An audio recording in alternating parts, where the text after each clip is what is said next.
This is impressive Punta Cana.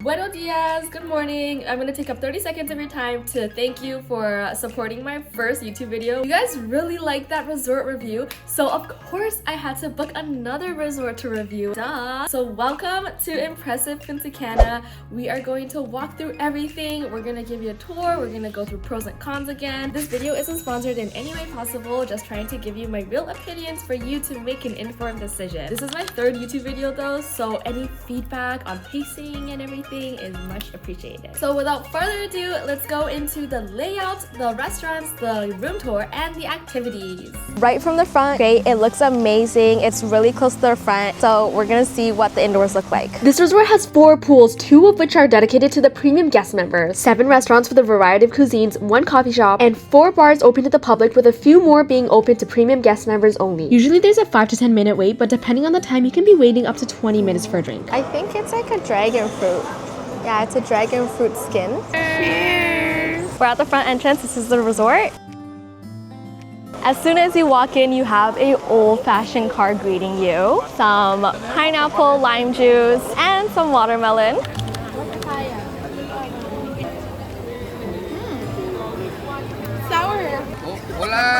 According to some Google reviews, you may wait up to an hour for check-in, but we've only waited 20 minutes. Now it's 2:03. Check-in apparently starts at 3 p.m.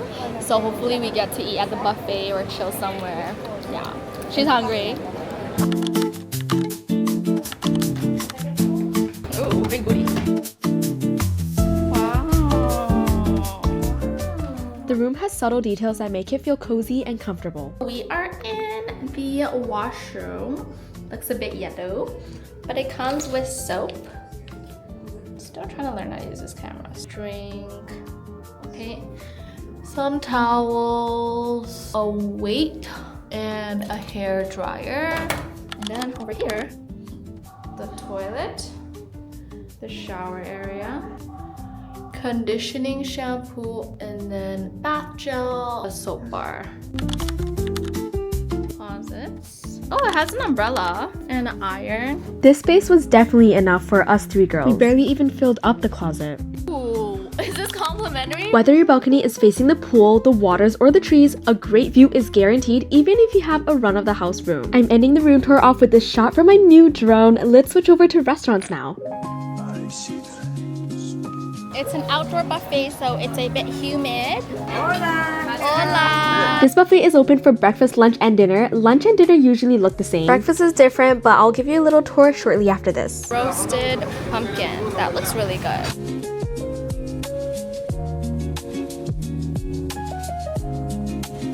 Mini hot dogs. This pasta doesn't look that appetizing, but the corn looks good. It reminds me of that one scene from Everything Everywhere All at Once. Whoa, the cheese pull is crazy. There's corn on it. One with corn, one with jalapeno. They have cool stuff on the pizza.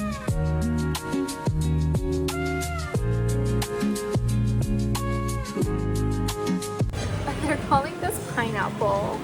It's apple in pineapple syrup. That's hilarious. Hola! Gracias. It's salty. Dude, the fries are really bad. It was coincidentally American Thanksgiving when we went, so the dinner on one of these nights were extravagant. There was definitely a noticeable difference between this dinner and the other dinners that they had. Also, I usually don't like sushi at resorts, but this one was actually pretty good. They also switched it up with different meats every night. We had turkey, lamb, steak. Although most of it was really tough to chew, I really appreciate the effort and variety.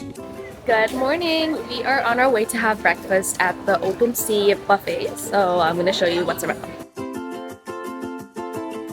So we have chicken fajitas, and then on the other side, refried beans, eggs, all the classic breakfast. They have hash browns that are triangular. Never seen that before.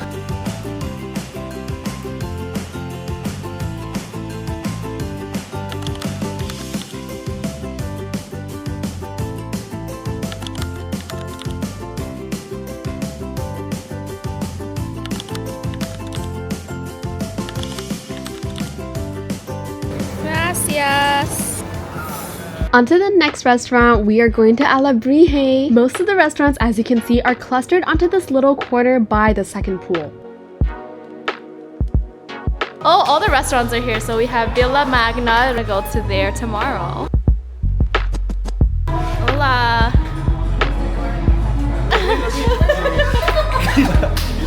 This restaurant was the least booked up, and I'll tell you why later. Upon first impressions though, classical music, very charming vibes.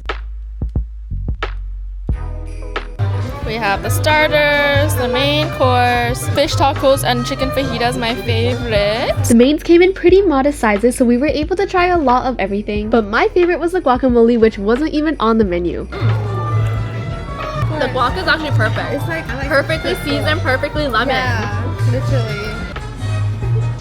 Hola. The food looked very vibrant in color here. I noticed the fish ceviche was room temperature and it was kind of alarming to me. Also, the tableside concept for the Caesar salad looked appetizing, but then when they brought it to the table, it didn't. I put too much sauce. It's so spicy. It's not crispy, but it's flavorful. This one's crispy. Overall, we all thought the food at this restaurant was just mediocre. Never mind. I'm not touching it. That was horrible. Villa Magna is the Italian restaurant that's connected and neighbors with the restaurant that we were just at, so let's check it out next. A lot of the food that we get in the restaurants we can also get in the buffet. We mostly realized this at Villa Magna when they had the same exact pasta at the buffet. So for some of the times, we were just there for the atmosphere. The unique part about this Italian restaurant is that they have a side dish bar. But you know, after appetizers, main course, and dessert, your girl was already sent into a food coma. It's creamy, it's really good. Appetizers were like an 8.59 out of 10. Really like the appetizers. I'd come back here for the appetizers. You can all send this recap to your families. I give you permission to up my views. No flavors. This mash tastes the same as the buffet one. Alrighty, let's hop to the snack bar, which is open until 2 a.m. Not my type of food, but it's all convenient finger foods. Pizza? Oh. What the hell?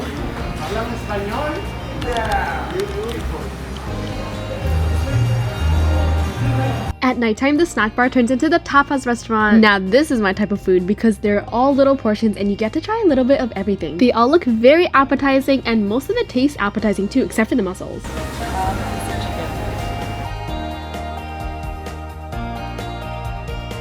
Reservations for this restaurant are actually super hard to come by. You'd have to book at least a week in advance if anything. But we asked if there were any walk-ins and by chance she said there were walk-ins after 9 p.m.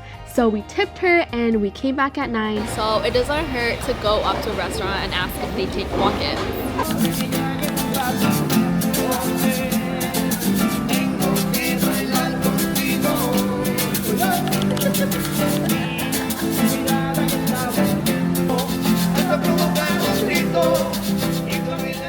This next restaurant is my favorite in terms of the view because it's right next to the pool and also the waters. It's a walk-in buffet for breakfast and lunch, so it's another alternative to the open sea buffet. It looks like there's not many options, but the options do look like they were curated with more time. It doesn't matter how hot it is, I will always drink soup. Soup is so good. They're serving different kinds of meats here. It's apparently a steakhouse. I think the grilled veggies here are really good, but the meat, I would prefer more selections in the main buffet. You don't need a reservation for breakfast or lunch here, but for dinner, it turns into on the grill. So that's when you need a reservation for. The nighttime version of On the Grill has a whole menu. The cats are still there. The appetizers and the dessert are the same concept where it's a self-serve buffet. Looks like they put more effort. But the mains are more elaborate, so you'd have to order them. And trust me, they're worth it.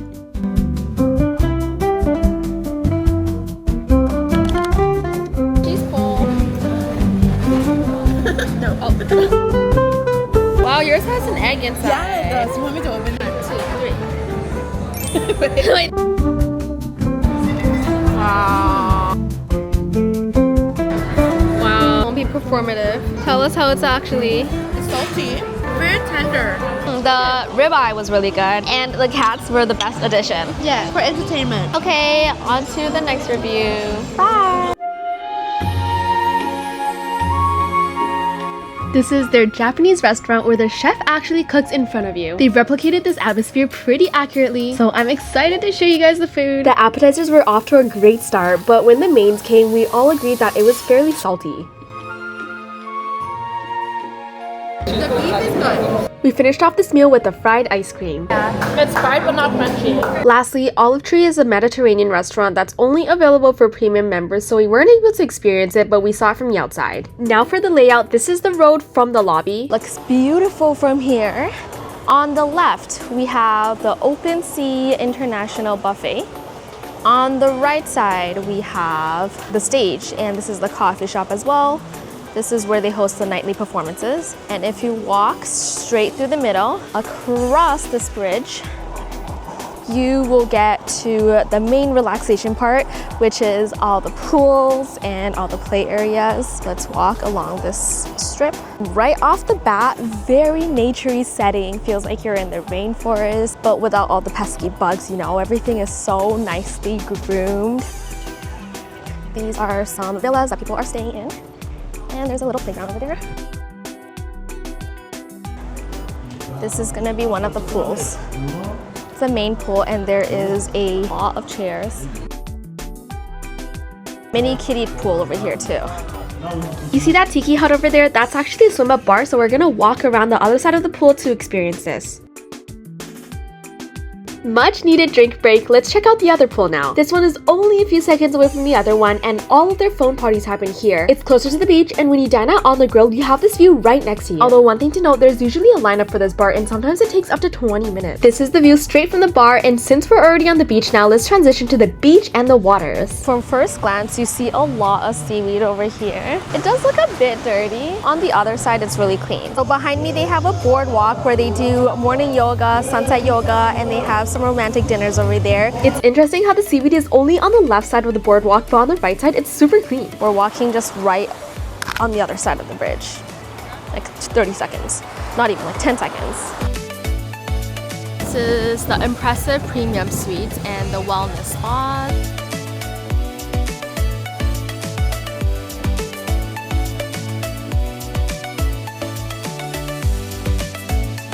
Finally found the front entrance of the spa. When you walk past the spa, you'll get into the impressive premium side, which honestly non-premium members can also use too, so that's why there's a lot of premium guests that are complaining about the value of premium. But premium guest members also get access to 2 additional pools. They also have a premium concierge, a premium buffet, and some premium snacks that are available throughout the day. We snuck in to film the lounge for you guys, and on the way out, we took some sandwiches and they didn't even seem to mind.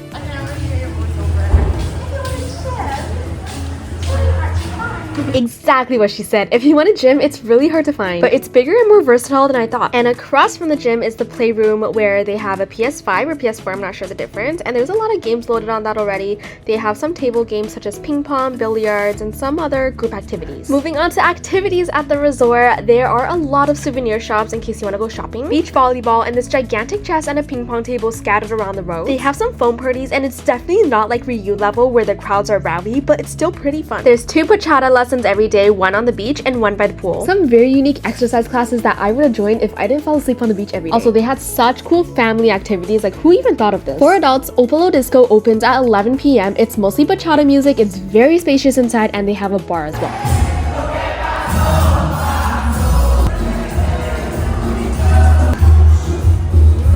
They host performances almost every night, and it's family friendly. They have circuses, they have Michael Jackson shows.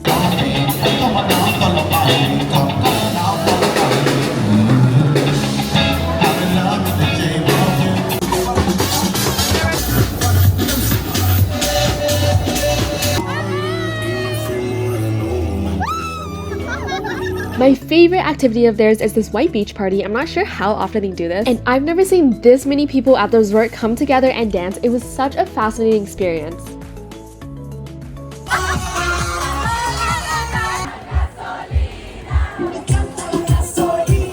Welcome back. I hope you enjoyed that walkthrough. We're on our last day of the resort and I have a list of pros and cons for you. Let's start with the pros. It's close to the beach. The main pathway has a nice scenic views of trees and nature. It feels soothing. There's a variety of restaurants and 2 main pools. They have good mojito and they have this drink called Coco Loco, which is my favorite, and everything is within close distance again, like I said. They problem fix really fast. For example, our AC was broken. We had mold smelling in the room and we needed a kettle, so they fixed that really fast. And since we're on that topic, let's go to the cons. The AC was broken and room smelled like mold. I have asthma, so it's really tough to sleep the first night, especially when I kept coughing because of the mold, and it was really cold because the AC was broken. It was 32 degrees Celsius and it felt like it was 17 degrees still. But they were really quick with the solution. They had people come in to fix it immediately once we complained to the front desk, and they also gave us an extra blanket when we requested it as soon as we can. It was hard to book restaurants. On the first day, there was no reservations for these 2 restaurants, one that we managed to walk in for. Half the staff didn't speak English, so it was really hard communicating your wants and needs. For example, I asked for green tea and they gave me peppermint tea. We asked for some cocktails and they gave us shots. And I think the language barrier also contributed to them not being able to engage in conversation with you. So at other resorts, I've noticed that they actively come up to you and ask you how your experience is, or try to engage with you. In this resort, the staff, they don't smile as much. They don't get to know your names as much. And there's a lot of Google reviews saying this, but I genuinely think it might be the communication barrier for English speaking folks at least. But there's a lot of Spanish speaking folks in the resort, so I'm not sure how their experience is. Okay, moving on to the next one. Cocktails were too sweet, but this is coming from someone with Asian taste buds, so my gold standard is sweet but not too sweet. Most of the food, they were either too sweet, too salty, or too bland. We had a few dishes that were extremely good and we were hyper fixated on that. But other than that, it falls between these 3 categories. Moving on to the next one, they keep selling us stuff at the resort and at the beach. So there's people stationed around walking up to you, asking you if you want to buy these excursion packages. And also at the beach, there was vendors walking around asking if you want to buy their souvenirs that they're selling. And it kind of takes away from the peacefulness of trying to chill at a resort. Lastly, the main buffet is outdoors. There's no AC and there's flies on the food. So if that's something that bothers you, you might not have a good experience at the main buffet. You could, however, get the premium option, but there's a lot of reviews saying the premium option at this resort isn't worth it because there's not much of a difference between premium and normal people. This is my resort review. If you enjoyed it, please give it a like, and if you have any questions, please leave them in the comments and I will try my best to reply to them. If you liked my channel, please subscribe, and I look forward to seeing you at the next one.